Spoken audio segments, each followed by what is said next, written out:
بەناوی خوای بەخشندەی میهرەبان بینەرانی بەڕێز و خۆشەویست لە هەر کوێ یەکەن سڵاوی خوای گەورەتان لێبێ. خۆشحاڵ و شادمانم لە ئەڵقەیەکی نوێی بەرنامەی باس و خواز بە دیداری ئێوەی عزیز و خۆشەویست شاد دەبمەوە. لە باس و خواسی ئەمڕۆماندا باز لە فەرمانکردن بە چاکە و نەهیکردن لە خراپە دەکەین. خوای گەورە لە قورئانی پیرۆزدا وەکو شانازی و ڕێزێ بۆ ئومەتی پێغەمبەری خوا صلی الله عليه وسلم دەفەرمێ: كنتم خير أمة أخرجت للناس تأمرون بالمعروف وتنهون عن المنكر. واتا ايوه باشترين أمتي هەڵبژێراوی سەر ڕووی زەوین لەناو هەموو ئومەتەکاندا. هۆکاری بە باش ناساندن و باشترین ناساندنی ئەم ئومەتەی پێغەمبەری خوا صلی الله عليه وسلم بۆ دوو مەرج و هۆکار دەگەڕێتەوە کە خوای گەورە لە ئاەتەکەدا باسی دەکات. ئەویش بریتە لە فەرمانکردن بە چاکە و بەرگریکردن لە خراپە. سەیدنا عومەری کوڕی خەتابیش ڕەزا و ڕەحمەتی خوای لێبێت لە ڕاوەی ئەم ئاەتەدا دەفەرمێ: ئەوی دەیەوێت لەم ئومەتە حساب بێ و بربەزەیی و خێری ئاەتەکە بکەوێ، ئەوا دەبێ باوەڕی بەخوا هەبێ و پاشان فەرمان بە چاکە و نەهی لە خراپە بکە. خاتو عائیشەی دایکی ئیمانداران ڕەزا و ڕەحمەت و میهرەبانی خوا لە خۆی و باوکە بەڕێزەکەی بێ دەفەرمێ: ڕۆژێ پێغەمبەری خوا صلی الله عليه وسلم هاتە ماڵەوە، ڕەنگی مبارەکی سوور هەڵگەڕا بوو، لە ڕوخساریدا زانیم شتێکی گەورە ڕوویداوە. قسەشی لەگەڵ کەس نەکرد و پاشان دەستنوێژی گرت و چووە سەر مینبەر و فەرمووی: خەڵکینە، پەروەردگارتان پێتان دەفەرمێت ئەمر بە چاکە بکەن و نەهی لە خراپە بکەن، بەر لەوەی دوعا بکەن و خوا وەڵامتان نەداتەوە،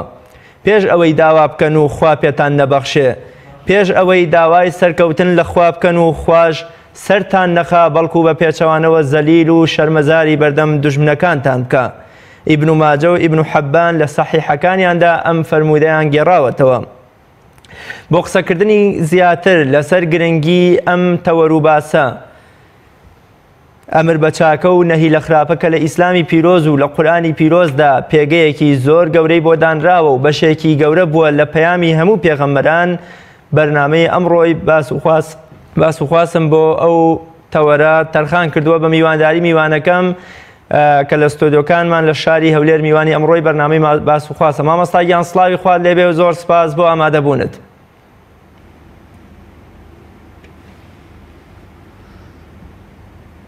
وعليكم السلام ورحمة الله وبركاته. سڵاوی خوای گەورە لە جەنابت و لە تێکڕای بینەران و بیسەران بێ. خوای پەروەردیگار بەختەوەر و سەرفرازمان بکە ئینشاء الله.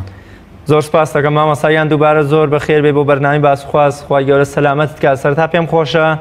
باسێک لە فەرمانکردن بە چاکە و نەهی لە خراپەکردنمان بۆ بکەی، بزانین وەکو تعریف و پێناسە واتای چی ئەگەیەنێ.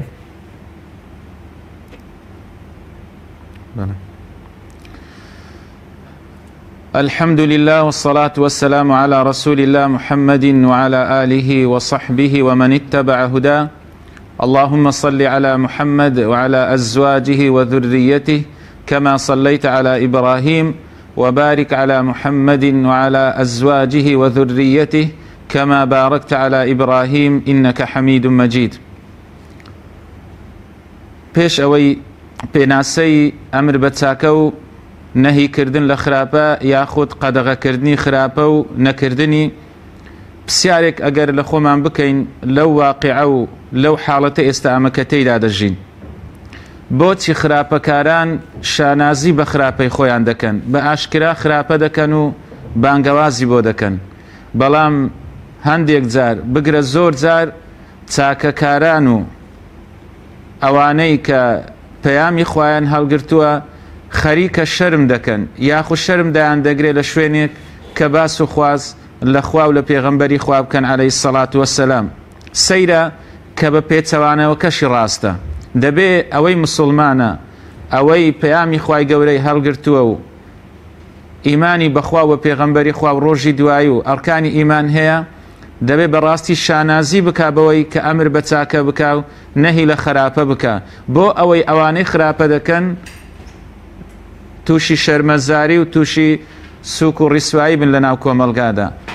هۆکاری سەرەکی خۆشەویستان ئەوەیە کە ئێمە دەستمان هەڵگرتووە لە ئەمر بە چاکە و نەهی لە خراپە. پێمان وایە تەنها مامۆستایەکی ئاینی بانکخوازێک کەسێک کە تەواو شارەزا بێ لە شەریعەت یاخود زۆر شارەزا بێ لە شەریعەت تەنها ئەو دەبێ پەیامەکە بگەێنێ. نەخێر، هەمومان بەقەدەر بە ئەندازەی پێگەی خۆمان لەناو کۆمەلگا لە سەرما واجبە هەم بە زوبان ئەمر بە چاکە بکەین، هەم بە کردەوە و بە واقعیش بیسەلمێنین کە چاکەکارین و لەگەر خراپە و خراپەکاری نین. بۆیە خۆشەویستان، پێناسەی ئەمر بە مەعروف نەهی لە منکەر بە کورتیەکەی ئاوا دەکرێت. یعنی هەر شتێک کە خوای گەورە بە چاچی دانایە و لە شەرعدا ڕێگەی پێدرایە ئەوە پێی دەگوترێت چاکە و چاکەکاری دەبێ ئێمە بیکەین و خەڵکیشی بۆ هان بدەین. بەڵام هەر شتێک کە شەرع بە قێزەون و ناشرینی داناوە کە زیانی هەیە لە بۆ کۆمەلگا، خوای گەورە قەدەغەی کردو و ئێمەش دەبێ نەیکەین و خەڵکیش ئاگادار بکەینەوە بۆ ئەوەی کە ئەو قەدەغێ نەیکەن و خەڵک بترسێنین لە سزا و عیقابەکانی. بۆیە ئەوە بە کورتی پێناسەی ئەمر بە چاکە و نەهی لە خراپەیە. قورئانی پیرۆز چۆن باسی ئەمر بە چاکە و نەهی لە خراپمان بۆ دەکات، وەکوڵێ پێگە و ڕۆڵی ئەمر بە چاکە و نەهی لە منکەر لە قورئانی پیرۆزدا چییە و کامەیە؟ بەڵێ، یەک لەو ئومەتانەی کە خوای پەروەردیگار وەکو جەنابیشت لە ئاەتەکەی ئاماژەت پێدا لە پێشەچیەکەی، خوای گەورە ئێمەی تەفضیل کردووە و گەورە کردووە لەسەر ئومەتەکانی تر ئەوەیە کە ئێمە خەیڕە ئومەتین، واتە باشترین کۆمەڵەیەکین، باشترین کۆمەلگەین کە بۆ ئینسانیەت و بۆ مرۆڤایەتی هاتوین. بەڵام بەهۆی چوە بوو؟ بەهۆی ئەوەیە کە ئەمر بە چاکە دەکەین، نەهی لە خراپە دەکەین. بۆیە کەسێک دەتوانین بڵێن ئومەتی محەممەد عەلەیهی السەڵات وەسەلام، ئەو کەسە ئەگەر هەر هەڵس و کەوتێک و هەڵسان و دانیشتێکی بۆ خەمخۆری بۆ ئەو میلەتە، بۆ ڕێخۆشکردن بێ، ڕێنیشاندانی ئەو ئومەتە بێ، و کاتێکیش ئەو ئومەتە دڵخۆش دەبێ ئەویش دڵخۆش بێ. بەڵام کاتێک ئەو ئومەتە تووشی ناخۆشی دەبێ ئەویش تووشی ناخۆشی بێ. کاتێ لە هەر شوێنێکی دنیا مسلمانان لە ئازاردان ئەویش ئازار دەچێژێ، هەم بە جەستە و هەم بە دڵ و هەم بە لاشەش. بۆیە ئەوە ئیشی مسلمانە، ئیشی ئێمەی ئومەتی محەممەدی عەلەیهی السەڵات وەسەلام کە ئاوا بکەین. بۆیە کاتێک سەیری سوورەتی ئەتەوبە دەکەین، خوای پەروەردیگار جۆرێک لە پێناسەی ئیمانداران لە زۆر شوێنان هاتووە. لەو شوێنەشت خوای گەورە دەفەرمێ وەالمؤمنون والمؤمنات بعضهم ئەولیاء بعض. دەفەرمێ ئیماندارەکان هەندێکیان، واتە هەم لە پیاوەکان و هەم لە ئافرەتەکان، ئەوانە خەمخۆر و مشەخۆری یەکترن، واتە بەردەوام لە خەمی یەکتردان، بەڵدەوام هەوڵ دەدەن یەکتری سەربەرز و سەرفراز بکەن. بەچی یەکتری سەرفراز دەکەن؟ لە دنیادا ئیشیان چییە؟ پێگەیان چییە؟ خوای پەروەردیگار دەفەرمێ یەأمڕونە بالمەعروف وەینهەونە عەن المونکەر. ئاەتەکە تۆزێک درێژە تا کۆتای ئاەتەکەی خوای گەورە دەفەرمێ ئین الله عەزیز حەکیم. ئەمر بە چاکە دەکەن و نەهی لە خراپە دەکەن. ئەوە ئیشی ئیماندارە، هەم لە ئافرەتان هەم لە پیاوان دەبێ بەردەوام فەرمان بە چاکە بکەن و خراپەکان قەدەغە بکەن و بۆ خۆشیان نەیکەن و لێ دوور بن. بۆیە زۆر جار ئێمە وەکو مسلمان وامیش وەکو مامۆستایەکی ئاینی زۆر تووشی سەرسامی دەبم کەسێک کە ئەم پەیامەیە هەرگرتووە بە خۆی دەڵێ بانکخواز یاخود مامۆستای ئاینی تەنها لە شوێنێک دەگەڕێ کە مزگەوتێک وەکو ناویان لێ ناو VIP بی، خۆشتری مزگەوت بی، لە نزیک شار بی، منتیقەکە لەگەڵی باش بن، ئەوانە بن تەنها دەچێتە ئەو شوێنانە بۆ ئەوەی چی بکە؟ بۆ ئەوەی لەو شوێنانە بانگەواز بکە. بەڵام کە سەیری قورئان دەکەین ئاوان نییە لە قورئاندا بە شێوازێکی تر خوای پەروەردیگار تێمان دەگەیەنێ. ئەگە سەیری قورئان بکەین خوای پەروەردیگار تێمان دەگەیەنێ کە ئێمە چۆن ئەمر و فەرمانی خوا جێبەجێ دەکەین و سەلەفی ساڵحی پێش ئێمە ئومەتەکان چۆن جێبەجێیان کردووە. بۆیە ئەگە سەیری سوورەتی یاسین دەکەین خوای پەروەردیگار وێنەیەکمان لە بۆ دەینیتەوە، دەفەرمێ واضرب لهم مثلا أصحاب القرية واضرب لهم مثلا رجلا، دەفەرمێ بۆتان باز بکەم پیاوێک کاتێکە ئەو پیاوە هەوڵ دەدا بچێتە گوندەکەی وجاء رجل من أقصى المدينة پیاوێک لە دوورترین شوێنی شارەکە يسعى هەوڵ دەدا هەتا لە تەفسیرەکان هاتووە وەکو ئەو کاتی وڵاغ و ئەو جۆرە شتانە هەبوو وەکو ئێستا زۆرێک لە ئەو شتانی کە ئینسان دەگوازێتەوە يسعى یعنی هەوڵ دەدا بە توانە بەهێزی خۆی هەوڵ دەدا بگاتە ئەو شوێنە بەس بۆ چی؟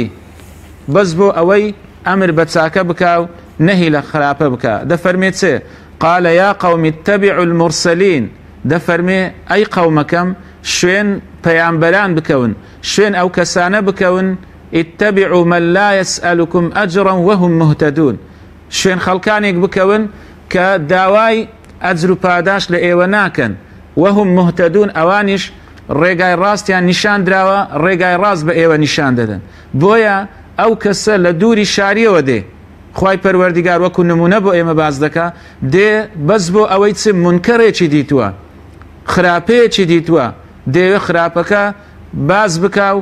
و خەڵکیشی لێ ئاگادار بکاتەوە خەڵک بۆ شتی چاکە باز بکە ئەوەی جێ تێڕامانە و یاخود وەکو برێ ئیعجازە کە سەیری کۆتایی ئاەتەکەی دەکەین دوای ئەوەی کە بانگەوازیان دەکا لۆیە زۆر جار دەبی ئەمە ئەوە لە بەر چاومان بێ عەلا بەسیرە بین بزانین کە زۆر جار هەیە تۆ کە بانگەواز بۆ لای خوای پەروەردیگار دەکەی زۆر جار دەبینی تووشی ئازار و ئەشکەنجە دەی بەڵام ئەو ئازار و ئەشکەنجەش دەبێتە ئەجر و پاداشت و عیبادەت بۆیە دوای ئەوەی کە نسحەتیان دەکا و ئامۆژگاریان دەکا و دڵسۆزی خۆیان بۆیان دەردەبڕێ ئەو کەسە شەهیدی دەکەن دەیکوژن بەڵام خوای پەروەردیگار زیندویان دەکاتەوە زیندوی دەکاتەوە کاتێک زیندوی دەکاتەوە ئەو کاتەش خەمی قەومەکەیتی قال يا ليت قومي يعلمون بما غفر لي ربي وجعلني من المرسلين دري خدايا خۆزگا ئەمن قەومەکەم دەیزانی خوای پەروەردیگار چ ئەجر و پاداشتێکی بۆ داناوم خوای پەروەردیگار چۆن ڕێزی لێگرتم چۆن ئیکرام و ڕێزداری کردوم بۆیە هەر کەسێک لەم ئاەتە وەردەجێ هەر کەسێک بانگەواز بکا بۆ لای خوای پەروەردیگار خوای پەروەردیگار بە ڕێزی دەکا لە دنیا و لە قیامەت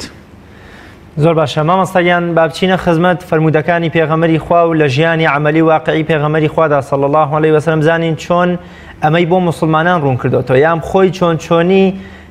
بە ڕێگەیەکی جوان بە نەخشەیەکی جوان ئەمر بە چاکە و نەهی لە خراپەی جێبەجێ کردووە و فێری ئێمەشی کردووە یام فەرمانی پێ کردووە کە ئێمە وا بکەین و وا نەکەین بەڵێ بەڵێ خۆی ژیانی پێغەمبەری خوددا عەلەیهی سەڵات وەسەلام هەمووی باسە لە چی باسە لەوەی کە ئەمر بە چاکە و نەهی لە خراپە بۆیە زۆر جار دەبینی کاتێک سیرەی پێغەمبەری خوا دەخوێنی و عەلەیهی سەڵات وەسەلام تووشی شەرمەزاری دەبی لەبەر ئەوەی کە پێغەمبەری خوا عەلەیهی سەڵات وەسەلام چەندە بەخەم بووە چەندە بەخەمی هاوڵان بووە و چەندە هەوڵی داوە بۆیە ئەگەر تەمەشا دەکەی لە قورئاندا خوای پەروەردیگار بە پێغەمبەر دەفەرمێ فلعلك باخع نفسك على آثارهم إن لم يؤمنوا بهذا الحديث أسفا يعني ئەم ئاەتە بەسە بۆ ئەوەی سیرەی پێغەمبەری خوا لە لای ئێمە بەرجەستە بێ کە خوای پەروەردیگار پێمان دەفەرمێ یا محەممەد خەریکە تۆ خۆت لە ناو دەبە یاخود خەریکە زۆر خۆت ئەزیەت دەدەی یعنی زۆر دڵتەنگ دەبی زۆر غەمبار دەبی کە ئەو ئومەتەی تو مسلمان نابن یاخود لەوەی کە لە چەندەها بەسەرهات لە ژیانی پێغەمبەری اللهم اهدی قومی فإنهم لا يعلمون خدا هیدایەتی قەومەکەم بدەی ئەوان نازانن یاخود لە شوێنش دەفەرمێ اللهم أعز الإسلام بأحد العمرين خدا ئەم ئیسلامە سەر بخەی بە یەک لەو دوو عومەرانە کە مەبەستی عومەری کوڕی خەتاب ڕەزا و ڕەحمەتی خوا لەسەر بێ عەمری کوڕی هیشامە کە مەبەستی پێ ئەبوو جەهلە کە دوژمنی سەرسەختی پێغەمبەری خوا بوو عەلەیهی سەڵات وەسەلام کاتێک کە کۆچ دەکا بەس بۆ ئەوەی لە شاری مەدینە بانگەواز بۆ چاکە بکە قەدەغە لە خراپە بکە هەموو ژیانی پێغەمبەری خوا عەلەیهی سەڵات وەسەلام بەرجەستەیە و تیشکدانەوەیە لە ئەمر بە چاکە و لە نەهی لە خراپە بۆیە خوای پەروەردیگار دەفەرمێ وما على الرسول إلا البلاغ المبين یا محەممەد تەنها تۆ لەسەر ئەوەیە واجبە لەسەرت تۆ ڕۆن بکەیەوە بە ڕۆنکردنەوەیەکی جوان بۆیە زۆر جار دەبینی ئەوانەی کە دەڵێن ئەمە شوێن کەوتوی پێغەمبەری خوای پێغەمبەری خوامان خۆش دەوێت لە سیرە و ژیانی پێغەمبەری خوددا عەلەیهی سەڵات وەسەلام شارەزانین و شارەزان نەبوون. زۆر باش مامۆستا، زۆر جار مسلمانان وا دەزانن کرۆکی ئیسلام یان تەواوی ئیسلام بریتێ لە نوێژ و لە حیجاب و لە ڕیش و کۆمەڵێ شتی دیکە. ئەم ئەمر بە چاکە و نەهی لە خراپەیە لە ئیسلامدا لە چی گرنگترە؟ وەکوڵێ مسلمانان چۆن بە پلەبەندی بە ڕیزبەندی یەکەم جار عەقیدە دواتر باوەڕبوون بەخوا و نوێژەکان ئەکەوێتە کوێوە ئەم ئەمر بە چاکە و نەهی لە خراپەیە؟ وەکو چۆن پێغەمبەری خوا صلی الله علیه وسلم فەرمێ ئەگەر کارێکی مسلمان برایەکی مسلمانم ڕاپەڕێن و بۆی جێبەجێ بکەم لە 60 ڕۆژ ئیعتیکاف لە مزگەوتەکەی خۆم لام باشتر و بەڕێزترە. و ئیمامی شافعی فەرمێ وەرگرتنی علم و زانیاریم لە نوێژی سنت بەلاوە باشترە. ئەم ئەمر بە چاکە و نەهی لە خراپەیە لە چی باشتر و گرنگتر و لە پێشترە؟ بڵێ خۆی دەتوانین بڵێین هەم گرنگی و هەم پاداشتی ئەو کەسانەی کە ئەمر بە چاکە دەکەن نەهی لە خراپە دەکەن لە ئیسلامدا چۆن باسکراوە و شێوازێکی تر لە پرسیاری جەنابەت. زۆر ئەجر و پاداشت و سزا لە قورئان هاتۆ بۆ ئەو کەسانەی کە واز لەم کارە گەورەیە و کارە شکۆمەندە دێنن. یەکەم پاداشت بیدایەتەکەی باسی پاداشتەکەی بکەین.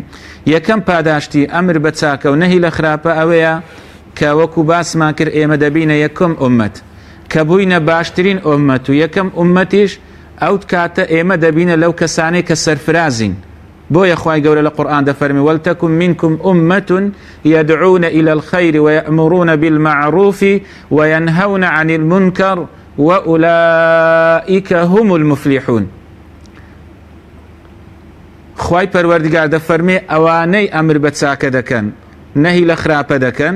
دەفەرمێ ئەوانە دەبن لەو کەسانەی کە سەرفرازن. سەرفرازیش یەکێکە لە هیوایە گەورەکانی ئینسانی مسلمان. تۆ جیهاد دەکەی، شەهادە دێنی، نوێژ دەکەی، زەکات دەدەی، لە دنیا چاکە دەکەی لەگەڵ دایک و باوکت لەگەڵ جیرانت هەموو هیوایەتەکەت ئەوەیە خوددایە لە چاکەکاران خوددایە سەرفراز بم. ئێکەواتە ئەمر بە چاکە و نەهی لە خراپە سەرباری هەموو شتەکان دەبێتە هۆی ئەوەی کە ئینسان بەهۆی ئەوەی کە خۆشەویستانی ئاگادار دەکاتەوە و لە قەدەغەیان دەکات لە خراپەی دەبێتە کەسێکی مفلیح و کەسێکی سەرکەوتو لە دنیا و لە قیامەتدا. دووەمینیان ئێمە دەبینە باشترین ئومەت كنتم خير أمة أخرجت للناس، یعنی وەکو لە ئاەتەکە باسکرا باشترین ئومەتین بەوەی کە تأمرون بالمعروف وتنهون عن المنكر ولو آمن أهل الكتاب لكان خيرا لهم منهم المؤمنون وأكثرهم الفاسقون. خوي لقرآن دا سباق وسياق آيات زور مهمة، يعني بۆ تێگەیشتنی تەفسیر و ڕاوەی قورئان. خوای پەروەردگار بۆ لێرانە بەستیا و یەتیەوە ئیمانی ئەهلی کتاب و دەفەرمێ زۆریشیان فاسقن و کەسێکی خراپن لەبەرەوەی پێمان بڵێ ئێوەش ئەگەر وەکو ئەهلی کتاب بکەن ئەو شتانەی بەسەر ئەهلی کتاب هاتووە بەهۆی ئەوە بووە کە لە ئاەتەکان تر باز دەکەین کەوازیان لە ئەمر بە چاکە و نەهی لە خراپە هێنایە. بۆیە یعنی عولەمایان زۆر جار دەڵێن کەسێک بە تایبەتی ئەگەر کۆمەلگا هەمووی یاخود زۆربەی ڕووی لە خراپە بوو مجموعەیەک هەڵنەستان بۆ ئەوەی ئەو خراپەیە بیگۆڕن، ئەو خراپەیە چاک بکەن، ئەو خراپەیە ناشیرین بکەن، چونکە زۆر جار دەبینی ئەوانەی خراپە دەکەن شەیطان بۆی ڕازاندونەوە. بەڵام تۆ کە دەی بە ئاەت و فەرمودەکانی پێغەمبەری خوا عەلەیهی سەڵات وسەلام بە سیرەی سەحابە و تابعی و سەلەفی صالح ڕەزا و ڕەحمەتی خوای لەسەر بی بۆیان ڕۆن دەکەیەوە کاکە ئەوەی ئێوە بە چاکەی تێدەگەن خراپەیە، ئەوەی ئێوە واتەوا دەزانن کە ڕووناچی و ڕۆشنبیری و ڕووناکبیری و ڕەوشەنبیریە ئەوە نەخێر، ئەوە تاریکی و تارستان و ظولم و ظولماتە. بۆیە کاتێک کە ڕۆن دەکەیەوە تۆ دەبێ باشترینیان و دەبی لەو کەسانش کە خوای پەروەردگار لێت ڕازی دەبی. بۆیە خوای پەروەردگار دەفەرمێ ئەوانەی کە ئەمر بە چاکە دەکەن نەهی لە خراپە دەکەن بەردەوام لەسەرەوەن و لە سەرفرازانن. سێمینیان دەبیە پیاوچاک ئافرەتێکی باش و ئەو کەسانی کە ساڵح و ساڵحەشن خوای پەروەردگار مژدەی پێداون کە دەیان باتە بەهەشت کە لە دنیاشدا ڕعایەتیان دەکا و ئاگاداریتیان وەکو خوای گەورە دەفەرمێ یؤمنون بالله واليوم الآخر ويأمرون بالمعروف وينهون عن المنكر ويسارعون في الخيرات وأولئك من الصالحين. لسورة آل عمران لكوتایەکەی خوای پەروەردیگار باسی چێ دەکا؟ باسی ئەو کەسانەمان لۆ دەکا هەندێک لە ئەهلی کتاب لە یەهود و لە نەسارا کاتێک دێن مسلمان دەبن و ئەو شتانێک کە ئەوان دەیان کرد سیفەتەکان نایکەن یەک لە سیفەتەکانیشیان کاتێک کە مسلمان دەبن ئەمر بە چاکە دەکەن و نەهی لە خراپە دەکەن و بەردەوامیش پێشبڕچێ دەکەن لە بۆ چێ لە بۆ کاری خێر و لە بۆ کاری چاکە خوای پەروەردگار دەفەرمووە ئولائیکە من الصالحین ئەوانە دەبن لەو کەسانەی کە صالحن چ ئافەت بێ چ پیاو بێ کەواتە یەکێکی تر لە هۆکارەکان لە پاداشتەکان ئەو کەسە دەبێتە پیاو چاک و دەبێتە صالح. چارەمینیان خۆشەویستان هۆکاری ئەوەی کە ئینسان یاخود پاداشتی ئەوەی کە ئینسان ئەمر بە چاکە و نەهی لە خراپە دەکا ڕەحمی خوای پەروەردیگار چاوەڕێی دەکا یاخود بڵێن ڕەحمی خوای پەروەردیگار میهرەبانی و سۆزی خوای پەروەردیگار زۆر لێی نزیکە بە بەڵگەی چێ بە بەڵگەی ئەو ئاەتەی کە خوای پەروەردیگار دەفەرمێ والمؤمنون والمؤمنات بعضهم أولياء بعض يأمرون بالمعروف وينهون عن المنكر ويقيمون الصلاة ويؤتون الزكاة ويطيعون الله ورسوله أولئك سيرحمهم الله إن الله عزيز حكيم. دەفەرمێ ئەوانەی ئەمر بە چاکە دەکەن نەهی لە خراپە دەکەن نوێژ دەکەن زەکات دەدەن و جێڕایەلی خوا و پێغەمبەری خوا دەکەن دەفەرمێ ئەوانە ئەو سیفەتانیان هەیە سەیەڕحەمهم الله خوای پەروەردیگار ڕەحمیان پێ دەکا میهرەبانی خوای پەروەردیگار لە ئەوان زۆر نزیکە لە مستەقبل ئەوان دەچنە ژێر باری ڕەحمەتی خوای پەروەردیگار لەوان حیسابمان بکە. پێنجەمین ئەجر و پاداشتی ئەو کەسانەی کە ئەمر بە چاکە دەکەن و نەهی لە خراپە دەکەن خوای پەروەردیگار لە قورئاندا بۆی تۆمار کردوین دەفەرمێ ئوذینە للذین یقاتلون بأنهم ظلموا وإن الله على نصرهم لقدیر. لە سوورەتی حەج خوای پەروەردیگار دەفەرمێ ئیزندراوە ڕێگەدراوە بۆ کەسانێک کە دەرکراون لە ماڵەکانیان زوڵمیان لێکراوە کە بجەنگن لەگەر دوژمنەکانیان وإن الله على نصرهم لقدیر. خوای پەروەردیگاریش نەسرەتیان دەدا و دەسەڵاتیشی هەیە خوای پەروەردیگار نەسرەتیان بدا سەرکەوتویان بکە. دوو مەرجی دادنی یەکیان دەرێ الذين أخرجوا من ديارهم ئەوانەی لە ماڵەکانیان دەرکراون بەڵام لە کۆتایی ئاەتەکە دەفەرمێت چێ دەفەرمێ الذين إن مكناهم في الأرض أقاموا الصلاة وآتوا الزكاة وأمروا بالمعروف ونهوا عن المنكر. خوای پەروەردیگار دەفەرمێ ئەوانە کە چ دەکەن ئەگەر لە سەرزەویدا خوای پەروەردیگار تەمچینی کردن و ڕێزی پێدان ئەوانە نوێژ بەرپا دەکەن و زەکات دەدەن و ئەمر بە چاکە دەکەن و نەهیش لە خراپە دەکەن ولله عاقبة الأمور. خوای پەروەردیگار دەفەرمێ تەنها سەرنجام لە بۆ خوای گەورەیە واتە خوای گەورە لە گەڵیتیان سەرئەنجام بۆ ئەوانە. لە پێش ئەو ئاەتەی خوای پەروەردیگار دەفەرمێ ولينصرن الله من ينصره إن الله لقوي عزيز. یعنی خوای پەروەردیگار دەفەرمێ ئەو خەسانە سەردەخەم و زۆر بەهێز و تواناشم و خوای گەورە غالب على ئەمری خوای گەورە دەسەڵاتی هەیە کە سەریان خاو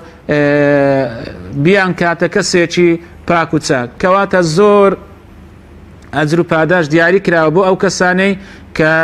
ئەمر بە چاکە دەکەن و نەهی لە خراپە دەکەن بەڵام ئەو چەند ئەجر و پاداشتە بە بەڵگەوە باسمان کرد لە قورئان و لە سنەتەکانی پێغەمبەری خوددا عەلەیه الصلاة والسلام. بەڵێ مامۆستا ئیسلامی پیرۆز چۆن چارەسەری بیرکردنەوەی ئەو جۆرە مرۆڤانە دەکا کە خۆیان لەم بەرپرسیارەتی ئەدزنەوە و ڕائەکەن وەکوڵێ دەزەگرن بە کڵاوەشڕی خۆیانەوە بۆی باینەبە یام زۆر جار خەڵک دەڵێ من حەقم چییە بەسەر خەڵکەوە بۆچی ئەمر بە چاکە و نەهی لە خراپەی بەرامبەر بڵێم خۆم باش بم وەکۆڵێ خۆم گوناهەکە نەکەم کەس ناچێتە قەبری کەسەوە. چۆن ئیسلامی پیرۆز واکە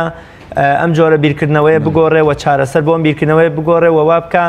ئەم مرۆڤە ئەگە خۆی چاک و پاک و باش بێ و دوور بێ لە گوناه چۆن ببێتەوە بە حەکیم و چارەسەرکاری دڵ و دەروون و نەخۆشی کەسانی دیکە. بەڵێ ئەم جۆرە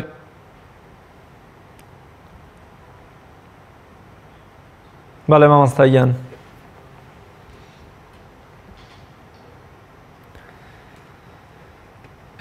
گۆشەگیر و وەکو خۆی بشارێتەوە ئەوەش بەهۆی ئەوەیە کە ئێمە وەکو مسلمان هەر کەسە و لە شوێنی خۆمان هەڵسین بەوەی کە چ بکەین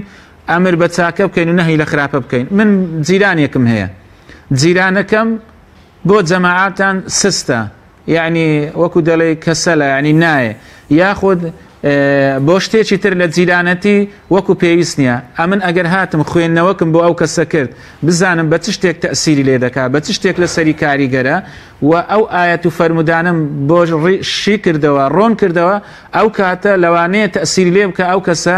بێتن بە هانای منەوە، یاخود ئەو کەسە بێتن بە لای قسەی منەوە، بەهۆی ئەوەوە ئەو کەسەش دەبێتە کەسێکی حەکیم و کەسێکی چاک. بەڵام ئەگەر من وەکو ئەو کەسەشم کرد گوتم ئەمیش کراوی خۆم گردبانم بە نازانی ڕۆژێک دادێ ڕەشە بادێ منیش دەبات جیرانەکەش دەبە، ئەو جا ئەو کاتی خوای گەورە پەناماندا سەرشۆڕی خوا و پێغەمبەری خوا دەبن. بۆیە دەتوانین بڵێن وەڵام دانەوەی ئەم پرسیارە بە فەرمودەیەکی پێغەمبەری خواشە عەلەیهی سەڵات وەسەلام کە ئیمامی ئەبوو بەکر بۆمان دەجێڕێتەوە ڕەزا و ڕەحمەتی خوای لەسەر بێ. لە سوورەتی المائدة خواهي پروردگار دفرمي يا أيها الذين آمنوا عليكم أنفسكم لا يضركم من ضل إذا اهتديتم إلى الله مرجعكم جميعا. دفرمي أي أو كساني كإيمان دارن عليكم أنفسكم ايوه تنها نفسي خوت على السرا لا يضركم من ضل إذا اهتديتم أو زيان بخشنية أجر ايوه هدادران وريندران كسيتي ترقم رابي بلام ئەم ئاەتە وەکو ئیمامی ئەبوو بەکر دێ لەسەر مینبەر بۆ هاوڵەکان پێناسە دەکا، دەفەرمێ ئێوە هەڵە لەم ئاەتە تێگەیشتون، مەبەستان پێوەیە هەر کەسە لە ماڵی خۆی دانیشی کراوی خۆی بگرێ بانەی بە، بەڵام وانە ئەوەتە پێغەمبەری خوا عەلەیهی سەڵات وەسەلام من جێم لێ بۆ پێغەمبەری خوا دەفەرمێ عەلەیهی سەڵات وەسەلام إن الناس إذا رأوا الظالم فلم يأخذوا على يديه. دفرمي أجر خلق استمكاري ديت أم استمكارا استمي دكرت جناه معصيتي دكرت كفري دكرت أو جورشتاني دكرت ياخد خلق جورها جناه تاواني دكرت چونك جورترين ظلم جورترين تاريخي شركة وأو كسي نويجناكا استمكارا وأو كسي دتيتا كن كاهنو كن أوانيكا دەستی بۆ دەگرنەوە یاخود قاوەی بۆ دەگرنەوە ئەوە ستەمکارە، ئەو کەسەی کە ڕیبای دەخوا بە جۆرێک لە جۆرەکان ستەمکارە، ئەو کەسانی کە زینا دەکەن لە پیا و لە ئافرەتان ئەوانە ستەمکارن، و ئەو کەسەی کە ڕەشوە وەردەگرێ ئەوە ستەمکارە، و ئەو کەسەی کە بە ئاشکرا دەچێ بێشەرمی دەکا و گوناه و تاوان دەکا و خۆشی پێ هەڵدەچێشی ئەوە ستەمکارە، ئەوانە هەموو ستەمن.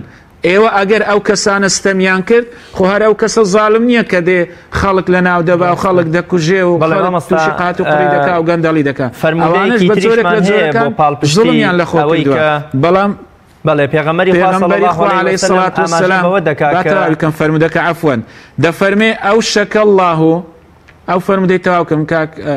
ڕیاس دەفەرمێ ئەو شەکە الله ئەن یەعومەهم بعقاب من عندی. ئەگەر ئێمە وامان نەکرد کەسێک کە ئەو گوناه و تاوانیانیان دەکرد لە ناو کۆمەلگایەک ئەو گوناه و تاوانە هەبوو نەمانگوت ئەوانە خراپن، دەڵێ زۆر نزیکە خوای پەروەردیگار عیقاب و سزایەک بەسەرماندا ببارێنی هەمومان لە ناو بچین.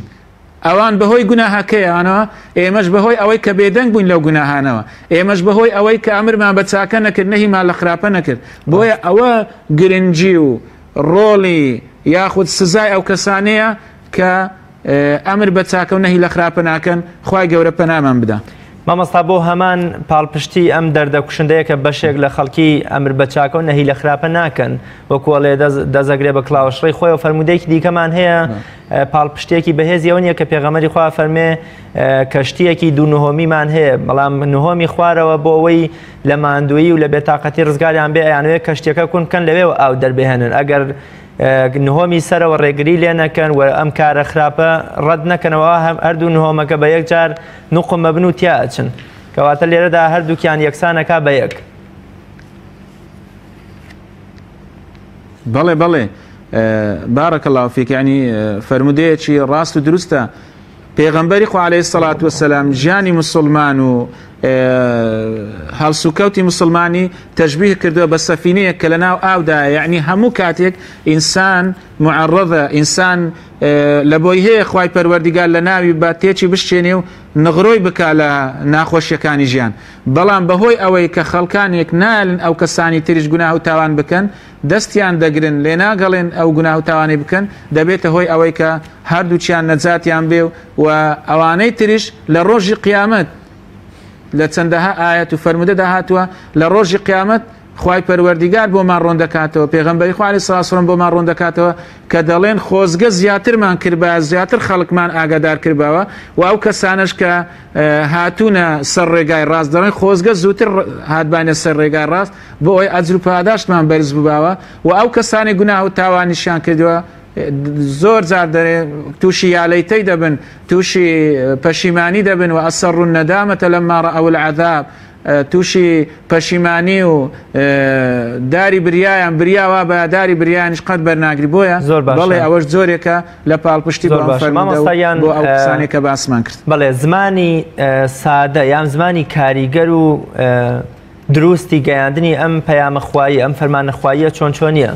پێغەمبەری خوا صلی الله علیه و سلم بە معازی کوڕی جەبەل فەرمێ زۆر زۆرم خۆش دەبێ معاز تەنانەت سوێندیژە خوا لە پەناشیا ئەمرێکی پێدەکە و بە حەفسەی کچی سەیدنا عومەرە فەرمێ عەبدوڵڵای کوڕی عومەر پیاوێکە تا بڵێ چاکە بەڵام بریە شەونوێژی هەبوایە و لەسەر مینبەر کۆمەڵێ هەڵە و کەم و کورتی و قژی ئاڵۆزکاوی مسلمانان و پیس و پۆخلی و کۆمەڵشتی بۆ ڕاست کردوونەتەوە بە زمانێکی سادە و کاریگەر. ئێمە لەم سەردەمەدا ئەو زمانە کامەیە و چۆن بەکاری بێین بۆ ئەوەی دڵی بەرامبەرەکەمان نەڕەنجێ.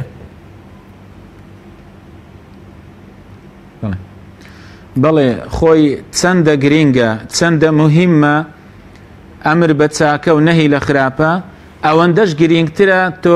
لە چ کاتێک و بە چ کەسێک دەڵێ چاکە بکە و خراپە مەکات. چکە زۆر جار دەبینی کەسەکە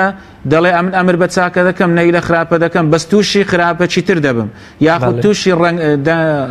وەکو دێرە ڕەتدانەوە چی ناشرینتر دەبم. ئەوە بەهۆی ئەوەیە کە لەوانەیە نەتوانی وەکو پێویست لە شوێنی خۆی. بۆیە دەتوانین برین مەرجەکانی ئەو کەسانەی کە ئەمر بە چاکە دەکەن و نەهی لە خراپە دەکەن عولەمایان زیاتر لە 4 مەرجیان داناوە وەکو ئیستیقراء و لێکۆڵینەوەک لە قورئان و سنەتی پێغەمبەری خوا عەلەیهی سەڵات وەسەلام. ئەوەی زۆر گرینگە لە هەمویان گرنگترە العلم، یعنی بەڕاستی تۆ کاتێک دەتەوێت ئەمر بە چاکە بکەی نەهی لە خراپە بکەی دەبی علم و زانست و زانیاریەکی تەواوت هەبێ. یعنی بۆ نمونە تۆ کە دێی خۆت کردوتە بانکخواز یاخود خۆت کردوتە کەسێکی چاک لە ناو کۆمەلگا، دەبێت زانستێکیشت پێوی بەو زانستە تووشی خراپە و خراپەکاری نەبی. یعنی بۆ نمونە مامۆستایەکی ئاینی زۆر جار تووشی سەرسامی دەبین، تووشی وەکو دەرێت زۆرێک لە شڵژاوی دەبێت، تووشی دڵتەنجی دەبی، مامۆستایەکە هەزارەها کەس گوێ لێ دەگرێت بەڵام دێ فەرمودەیەک دەخوێنێتەوە ئەم فەرمودەیە صحیح نییە، یاخود ئاەتێک دەخوێنێتەوە ئاەتەکە نازانی لەکوێ هاتووە بە غەڵەتی دەیخوێنێتەوە مەخارج حروفی تەواو نییە، یاخود وەکو پێویست تەفسیرەکەی نەخوێندەوتەوە. بۆیە زۆر جار دەبینی ئەو کێشانە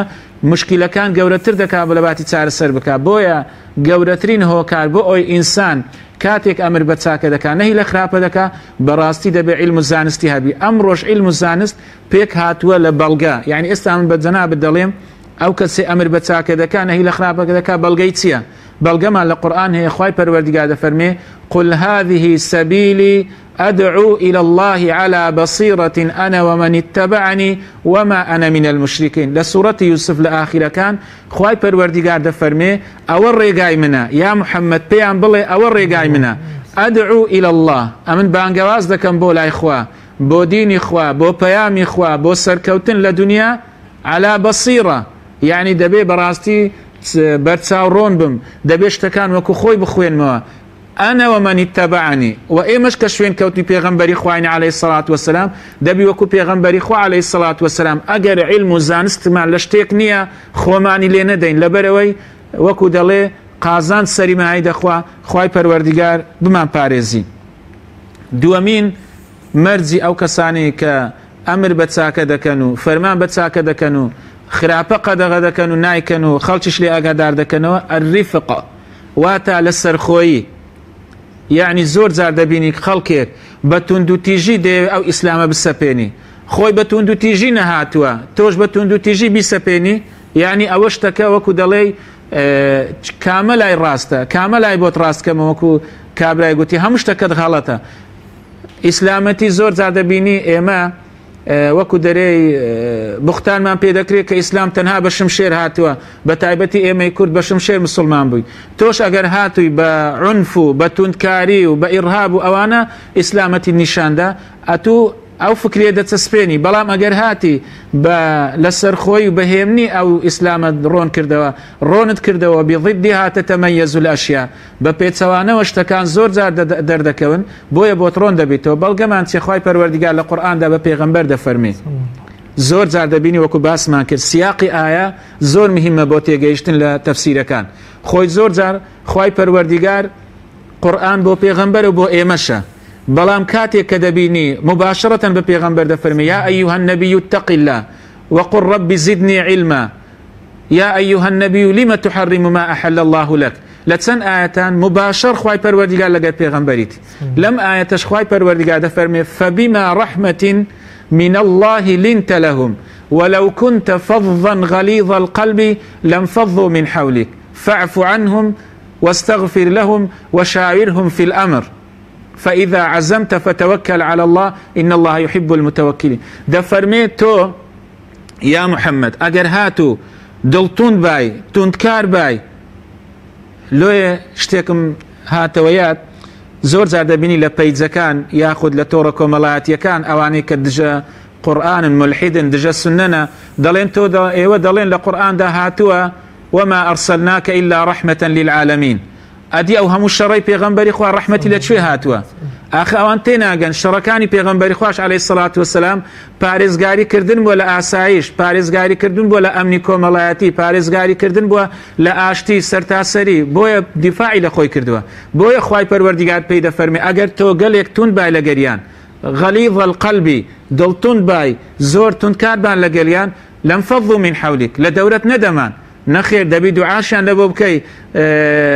پرسیشیان پێ بکەی، ڕاوێژیان پێ بکەی. ئەگەر شتێکیشت کرد تەوەکل لەسەر خوا بکە و پشت بەخوا بەستە. کەواتە مەرجی دووەمینیان بە کورتی ڕیفق و لەسەر خۆیە. دەبی ئینسانی ئەو کەسێ ئەمر بە چاکە دەکا لەسەر خۆ بێ. سێمینیان ئارامگرتن. ئێمە وەکو ئەهلی سونە و جەماعە، وەکو ئیتیباعی پێغەمبەر عەلەیهی سەڵات وەسەلام و سەحابەکان و سەلەفی صالح، لەسەر ئێمە تەنها بانگەوازە، لەسەر ئێمە تەنها ئەمر بە چاکە و نەهی لە خراپەیە. بەڵام بەرووبوومەکەی ئەوە تایبەتە بە قودرەت و دەسەڵاتی خوای پەروەردیگار. چونکە زۆر جار دەبینی ئێمە دڵمان بەوەی تون دەبێ سەبر ناگرین، باشە بۆ خەڵک وەڵام ناداتەوە، یاخود بۆ خەڵک هە تووشی گوناه و تاوان دەبێ. تۆ ئیشی خۆت بکە، خوای پەروەردیگار حکمەتێکی تێدایە ئەو کەسە بەگوێت ناکە، یاخود ئەو کەسە گوێڕای لە بۆ تونیە. پێغەمبەری خوش هەموو کەس گوێ لێ نەگرتووە، پێغەمبەری خوش هەموو کەس لێ ڕازی نەبووە. بۆیە یەکێک لە ئامۆژگاریەکان و دڵسۆزیەکانی لقمانی حەکیم بۆ کوڕەکەی دەفەرمێ وأمر بالمعروف وانهى عن المنكر واصبر على ما أصابك إن ذلك من عزم الأمور. دەفەرمێ ئەی کوڕی شیرینم، ئەمر بە چاکە بکە، نەهی لە خراپە بکە، فەرمان بە پاک و چاک بکە و قەدەغەش لە خراپە و خراپەکاری بکە، بەڵام ئاگاشت لێبی وەصبر على ما أصابك. لەوانەیە تووشی ناخۆشی بگری، ناخۆشی بێ، ئارام بگرە. إن ذلك من عزم الأمور. ئەوەیە ئینسانی گەورە و ئینسانی خاوەن عەزەمەت. بۆیە زۆر باشە. سێمین هۆکار یاخود سێمین مەرجی ئەو کەسانەی ئەمر بە چاکە دەکەن ئارامگرتنە. چارەمینیان دەبێ بەڕاستی تەمەشا بکەی النظر إلى المصالح والمفاسد. دەبی تەمەشا بکەی ئایا تا چەندە مەفسەدەی هەیە ئەگەر ئەتوو بانگەواز بکەی بۆ ئەو شتە، یاخود چەندە خێر و ئەجر و پاداشتی هەیە. ئیمامی ئیبن قەیم ڕەزا و ڕەحمەتی خوای لەسەر بێ لە مامۆستایەکەی ئیبن تەیمیە لە کتابەکەی ئیعلام الموقعین لەوێن دەرباز دەکات، دەڵێ لەگەر پێشەوام ئیبن تەیمیە دابووین بە شوێنێکدا ڕۆیشتین، هەندێک لە تەتەرەکان لە سەربازە تەتەر و مەغۆلەکان دەڵێ ئەو کاتە خەریک بوون وەکو ئێستا لە جۆرێک لە یاریان دەکرد یاخود دەیان خواردەوە. دەڵێ ئەمیش گوتم ئەی ئیمام پێیان نەڵێن ئەو شتێکی خراپە و بۆ خراپەکاریە، دەرێ فەرمی نەخێر ئاگاداریان مەکەوە ئەوانە بێهۆش بوون ئەوانە ئێستا بێعەقڵ بوون ئاگیان لێ نمایە ئەزیەتی مسلماناندەن بەڵام لەوانەیە بەهۆی ئەوەی کە ئاگاداریان دەکەیەوە بەهۆش خۆیان دەکەیەوە لەوانەیە بێتە هۆی ئەوەی ئازارمان بدەن و ئازاری مسلمانانیش دەن بۆیە زۆر جار دەبێت تەمەشا بکەی ئایا تا چەندە بەرژەوەندی تێدایە. زۆر باشە مامۆستا پاڵخستنی لەبەرەوەی کە کاتی بەرنامەکەشم زۆر کەیما و ناچارم پرسیارەکان زۆر بە خێرایی بکەم و وەڵامی خێراشم لە جەنابت دەبێت. پاڵخستنی هەڵوێستەکانمان بۆ لای حەق و ناحەق چەپڵە لێدان بۆ زاڵم و فرمێز ڕژاندن بۆ ستەم لێکرا و جۆرێک لە ئەمر بەچاکە و نەهی لە خراپە نیە بە تایبەت ئێستا بەشێ لە مسلمانان لە نەزانیان لە بێئاگایی خۆیان وەکوڵێ با قودس هەر بدرێ بە جوولەکە با قودس هەر بۆ ئیسرائیل بێ ئێمە چه سوودێکمان لە قودس بینیوە یان بۆمە چەندین ساڵە عەرەبەکان کەرکووک داگیرەکەن کوردستان داگیرەکەن دژایەتی ئەمەکەن ئێستا ئەمەش پاداشتەکەیانە با قودس هەر بۆ جوولەکە بێ ئەمە جۆرێکی دیکە نیە لە ئەمر بەچاکە و نەهی لە خراپ بەڵام بە پێچەوانەوە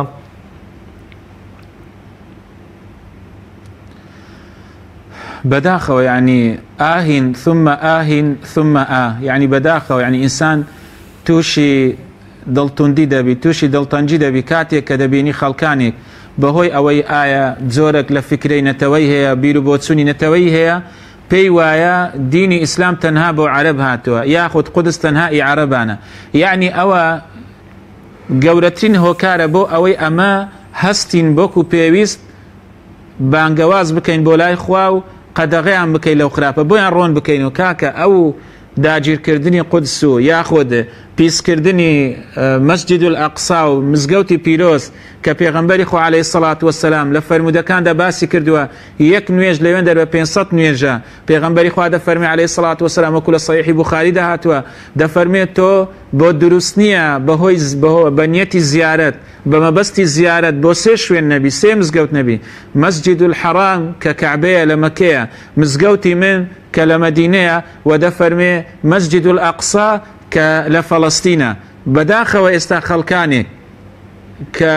خۆشیان بە مسلمان دەزانن لەوانەیە بێنە نوێژ و جومعە و جەماعاتیش دەڵێن وەڵا ئەمە چ باکمان پێ نییە ئەوە بەڕاستی دەبێت لە ئیمانی خۆیان بترسێن ئەوە من رأى منكم منكرا فليغيره بيده فإن لم يستطع فبقلبه فإن لم يستطع فبلسانه وذلك أضعف الإيمان يعني ئەوانە کەمترین بەشی ئیمانیشیان لە دڵدانیە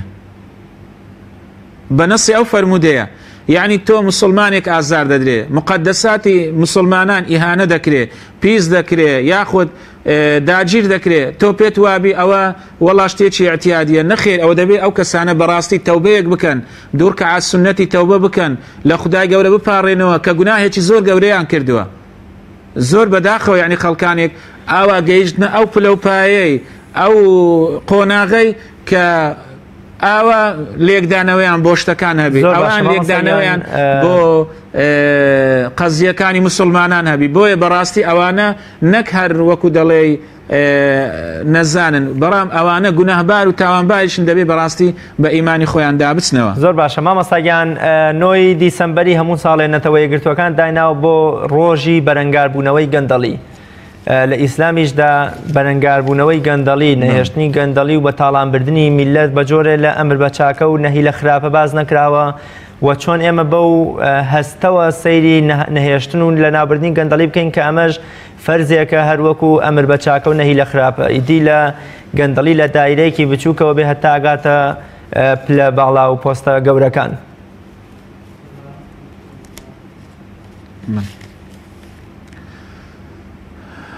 بەڵێ خۆی یەکێک لە هۆکارەکانی کە ئینسان هەڵدەستێ بە ئەوەی کە ئەمر بە چاکە بکە و نەهی لە خراپە بکە ئەوەیە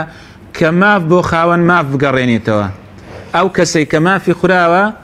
هەر چەندی پێی دەکرێت بە هەر شێوازێک بێ مافەکەی بۆ بگەڕێنێتەوە ئەوەش هۆکارێکە لە ئەوەی کە ئەتو هەستی ئەمر بە چاکە بکەی و نەهی لە خراپە بکەی بۆیە ئەگەر وامان نەکرد چۆن ئەو قەومانەی پێش ئێمە چۆن ئەو ئومەتانەی پێش ئێمە بەسەری هات ئێمەش ئاوامان بەسەردێ بۆیە دەتوانین برێن یەک لە سزایەکانی کە ئینسان بەرەنگاری گەندەڵی نابێتەوە یاخود بەرەنگاری ئەو کەسانە نابێتەوە کە گەندەڵن کە زوڵم دەکەن ئەوەیە تووشی لەعنەت و خەشم و قینی خوای پەروەردیگار دەبیەوە وەکو ئەوەی خوای پەروەردیگار لە سوورەتی المائدة دفرمي لعن الذين كفروا من بني إسرائيل على لسان داود وعيسى بن مريم ذلك بما عصوا وكانوا يعتدون كانوا لا يتناهون عن منكر فعلوا لبئس ما كانوا يصنعون دفرمي لعنتيان لێدا دوور کەونەوە لە ڕەحمەتی خوا میهرەبانی خوای پەروەردیگار لێیان دوور بێ لە بەنی ئیسرائیل لەسەر چێ لەسەر زمانی داود و لەسەر زمانی عیسا یعنی هەم یەهودیەکان هەم نەساڕایەکان لەبەر چی كانوا لا يتناهون عن منكر فعلوا کردەوەیەکی چاک کردەوەیەکی خراپ دەکرا وان نەدەکرد بڕێن وامەکە ئەو شتەوە نییە کاکە تۆ ئەو شتەی دەکەی غەڵەتە ئێمە لەگەڵ دانین ئێمە دەنگت پێ نادەین ئێمە ڕازینین ئێمە ئینی لعملكم من القالین وەکو پێغەمبەرەکان دەیانگوت ئێمە لە کردەوەکانی گۆ قسەمان هەیە هەڵوێستمان هەیە هەنگاو دەنین بۆ ئەوەی ئەو شتانەتان نەنین ئەوان هەمووی هۆکارن بۆ ئەوەی چ بکرێ بۆ ئەوەی کە خراپە و خراپەکاری لە ناو ببردرێ بۆ ئەوەی ئەمر بە چاکە بکرێ و نەهی لە خراپە بکرێ بۆیە ئەگەر وامان نەکرد بەرەنگاری گەندەڵی فەساد نەبووینەوە ئەوە هۆکارێکە بۆ هۆکارێکی تر ئەوەیە جەنابتە لەبەرەوەی خوای گەورە تەنها دوو خەڵکانێکمان لەسەر دادەنێ دوعاش دەکەین دوعامان قبول نابێ دوعاش دەکە ئێستا زۆر جا دەبینی مسلمانان زۆر دوعا دەکەن دوعاەکانیان قبول نابێ ئەویش فەرمودێکی پێغەمبەری خوا عەلەیهی سەڵات وسەلام حوذەیفەی کوڕی یەمان ڕەزا و ڕەحمەتی خوا لەسەر لەبجەرتە فەرمێ والذی نەفسی بیەدی پێغەمبەری خوا سوێن دەخوا دەفەرمێ سوێن بەوەی نەفسی منی بەدەستە کە مەبەستی ئەڵڵایە لەتەئمرن بالمەعروف وەلەتەنهەون عن المنکر یان دەبێ ئەمر بە چاکە بکەن یان نەهی لە خراپە بکەن ئەو لەیوشەکەن الله ئەن یەبعەث عەلەیکم عیقابا منه یاخود خوای پەروەردیگار سزایەکتان بەسەردا دەبارێنی ثم تدعونه فلا يستجاب لكم دواتر ئێوە ڕەواه ئەصحاب السنن دواتر ئێوە دوعا دەکەن خوای پەروەردیگار دوعاەکانتان قبول ناکەن هۆکاری ئەوەیە کە ئەمە ئەمر بە چاکە ناکەین و نەهی لە خراپە ناکەین بەڵێ مامۆستا کاتی بەرنامەکەم زۆر کەمی ماوە کۆتا پرسیاری من مرۆڤێک خۆی ئالوودەی گوناهێ بووە بە جۆرە لە جۆرەکان لە نافەرمانی خوایە ئەژی یام جۆرە لە جۆرەکان سنووری مرۆڤەکانی بەزاندووە بەڵام بۆ هەمان کردەوەی خراپی خۆی ئەمر بە چاکە و نەهی لە خراپەکە ئەو کۆڵێ ڕێگری خەڵکی دیکەکە خۆی جگەرەکێشە مەشروب خۆرە بە جۆرە لە جۆرەکان تووشی گوناهێ بۆ بەڵام مناڵەکەی پارێزی ئەڵێ ئێوە ئەمە مەکەن هەڵەیە و لە دڵسۆزی خۆشیەوە یانی لە ڕاستگۆیی خۆیەوە کە ئەمر نەهیەکە لە خراپەکە ئەمە تا چەند دروستە و تا چەند کارێکی باش یا خراپە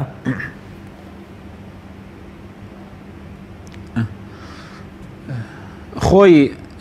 وەکو باسمان کرد هەر کردەوەیەک ئینسان کە دەیکا دوو هۆکاری تێدا نەبێ ئەم کردەوەیە وەکو دەڵێ شوێنی خۆی ناگرێ یاخود ئیسلاح نابێت چاکە کار نابێ بۆیە یەکیان ئیخلاسە ئەوی تریان سەوابە تۆ ئەگەر ئیخلاسەتت نەبێ ئیخلاستیش لەوەی دروست دەبێت کە ئینسانەکە بۆ خۆی کردەوەکەنەکە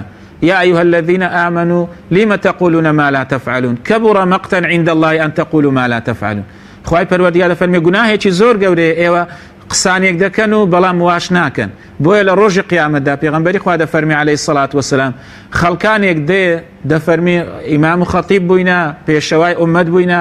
ئەمریان بە چاکە کردیە و نەهیان لە خراپە کردیە بەڵام دەبینی ئەو خەڵکەی بە جێیوانی کردیە لە بەهەشدایە ئەوان بخۆیان لە جەهەنەمدا پێیان دەڵێ بۆ وات لێە دەڵێ ئەمن كنت آمركم بالمعروف ولا آتي ئەمن دەمگۆتەنگۆ چاکەی بکەن بەڵام من نەم دەکرد وأنهاكم عن المنكر وآتي بەڵام کردەوەیەکی خراپم لا ئێوە قەدەغە دەکرد بەڵام بۆ خۆم دەکرد کەواتە هیچ سود و ئیستیفادەی پێ ناگەینی بۆیە دەبێت زۆر بە پێزەکانت مامۆستاگیان زۆر سپاس دەکەم زۆر سپاس بۆ بەڕێز مامۆستا عەدنان خەتەیی زانای ئاینی کە لە ستودیۆکانمان لە شاری هەولێر میوانی ئەمڕۆی بەرنامەی باس و خواز بوویت بینەرانی بەڕێز و خۆشەویست لێرەشدا هاتینە کۆتای ئەڵقەی ئەمڕۆمان تا بە گەیشتنەوەیەکی دیکە بەخوای گەورەتان ئەسپێرم خواتان لەگەڵ